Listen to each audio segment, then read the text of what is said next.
জানেন কি ভারতের এমন এক বিশ্ববিদ্যালয় আছে যার সীমানা শেষ হতে একটি আস্ত শহর পেরিয়ে যায়।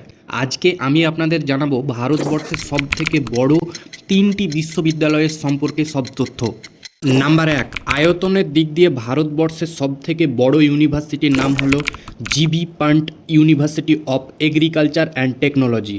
প্রায় 12,661 একর জায়গা জুড়ে বিস্তৃত, যেটি উত্তরাখণ্ডে অবস্থিত।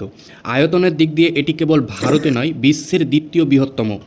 নাম্বার দুই, শিক্ষার্থীর সংখ্যার দিক দিয়ে ভারতবর্ষের বৃহত্তম বিশ্ববিদ্যালয় হল Indira Gandhi national open university. বর্তমানে এখানে প্রায় 40 লক্ষের বেশি শিক্ষার্থী আছে। শুধু তাই নয়, শিক্ষার্থীর দিক দিয়ে পুরো বিশ্বেও এটি 1 নম্বর। এটি একটি কেন্দ্রীয় মুক্ত বিদ্যালয়। এর মূল প্রশাসনিক ভবন বা সদর দপ্তর নয়াদিল্লির ময়দানগড়ি এলাকায় অবস্থিত। নাম্বার তিন, ভারতবর্ষের বৃহত্তম আবাসিক বিশ্ববিদ্যালয় হিসেবে পরিচিত হল বেনারস হিন্দু ইউনিভার্সিটি বা BHU।